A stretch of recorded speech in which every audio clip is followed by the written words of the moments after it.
Bienvenue dans cette exploration des idées vraiment fortes de Joseph Chunjang-Puemi, issu de son livre Monnaie, servitude et liberté.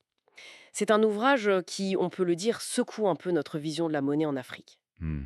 Puemi, en fait, il défend une thèse assez radicale. La monnaie, ce n'est pas juste une affaire technique, hein. C'est un levier puissant qui influence le destin des nations africaines. Oui, tout à fait. Aujourd'hui, on va essayer de décortiquer ses arguments sur ce qu'il appelle la répression monétaire et voir comment il lie ça au sous-développement. Absolument. Et ce qui est central chez Poemi, c'est vraiment l'urgence d'informer, de rendre l'opinion publique consciente de l'importance de la monnaie. C'est un domaine qui reste souvent, comment dire, opaque, même pour certains initiés. Oui, un peu une boîte noire. Voilà. Mais avec des conséquences très concrètes sur la vie des gens, sur l'avenir. Il met vraiment le doigt sur des mécanismes de contrôle qui sont pas toujours évidents. Il n'est pas tendre d'ailleurs, surtout avec la zone franc. Il parle de colonialisme volontaire. C'est un terme fort quand même.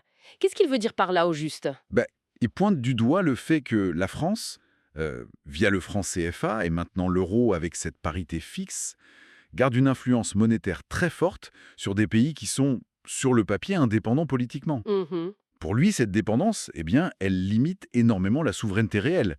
Et il ne s'arrête pas là, il critique aussi le FMI. Ah oui, hein. Oui, ces interventions basées sur ces fameux modèles économétriques, vous savez, ces outils standards, Oui, un peu taille unique. c'est ça, qui peuvent imposer des politiques comme la dévaluation, par exemple, sans vraiment traiter les problèmes de fond. Il cite l'exemple du Ghana. D'accord, donc on a un contrôle externe qui perdure. Et cette répression monétaire, comment elle se traduit concrètement dans la vie économique d'après lui? Alors, un exemple qu'il donne et qui est assez marquant, c'est celui de l'épargne. Il explique que l'épargne qui est collectée localement, mets-toi en Côte d'Ivoire, Oui. peut finir indirectement par financer l'économie française. C'est lié au mécanisme des comptes d'opération. Les comptes d'opération. Pouvez-vous nous en dire un mot? Oui, en gros, ce sont des comptes où les banques centrales africaines de la zone franc, comme la BCEAO, devaient déposer une grosse partie de leurs réserves de change auprès du Trésor français. Et ces liquidités, le Trésor français pouvait ensuite les utiliser. C'est assez fou quand on y pense. L'épargne locale qui, au final, ne sert pas en priorité l'économie locale. Exactement. Et ça se répercute aussi sur l'allocation du crédit. Poustemi montre bien que les banques vont souvent privilégier le financement du commerce, de l'import-export ou des cultures d'exportation comme le café, le cacao. Au détriment d'autres secteurs. Oui, au détriment de l'agriculture locale, celle qui nourrit les gens, ou des petites entreprises nationales qui essayent de démarrer. Et ça, c'est fondamental dans sa pensée. Parce qu'il dit que la création monétaire, donc le crédit, en fait, ça précède la production. Ça la conditionne. Ah, donc contrôler le crédit. C'est contrôler le développement lui-même. Ou en tout cas l'orienter très fortement. Voire le freiner. Il mentionne aussi d'autres techniques. Comme quoi, par exemple? Des taux d'intérêt réels négatifs qui finalement pénalisent ceux qui épargnent. Ou alors le fait d'encourager l'autofinancement des entreprises.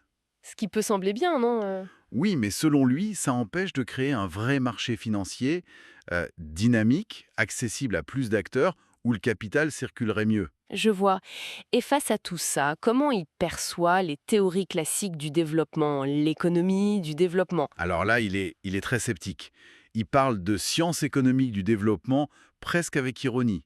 Pour lui, c'est un peu une façade, une diversion. Une diversion. Oui, qui détourne l'attention des vraies questions, qui sont monétaires.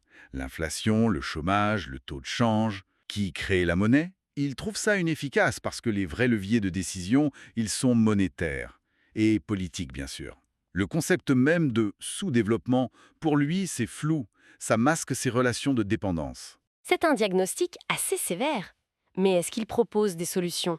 Une porte de sortie? Oui, oui, absolument. Sa proposition, elle est claire. Il faut reconquérir la souveraineté monétaire. Ça veut dire quoi? Ça veut dire que l'Afrique doit battre sa propre monnaie ou ses propres monnaies et contrôler entièrement ses institutions. Les banques centrales notamment. Que ce soit les Africains eux-mêmes qui décident. Exactement. Mais il ne s'arrête pas à la souveraineté nationale. Il va plus loin et plaide pour l'intégration monétaire africaine. C'est-à-dire Ouais. une monnaie unique pour toute l'Afrique. Pas forcément unique tout de suite, mais il imagine des liens forts entre les monnaies du continent. Peut-être des taux de change fixes entre elles. Et surtout une gestion commune des réserves. Pour lui, c'est la condition numéro un pour bâtir une union économique et politique solide. Hmm. Une union capable de peser dans le concert des nations, de résister aux pressions extérieures et à la compétition internationale. Une vision très politique finalement qui redonne à la monnaie sa place centrale dans le projet panafricain. Donc pour résumer un peu ce que nous dit Pouémé, même si ses écrits ont quelques décennies, c'est que la monnaie, attention, ce n'est pas neutre du tout. C'est un instrument de pouvoir, de contrôle, mais potentiellement aussi de libération. C'est ça. C'est une invitation à regarder derrière l'aspect purement technique pour voir les enjeux politiques, sociaux, qui sont énormes, comprendre qui tire les ficelles de la monnaie et pourquoi. Une lecture qui reste très actuelle, j'ai l'impression. Tout à fait. Et peut-être une dernière pensée pour prolonger la réflexion.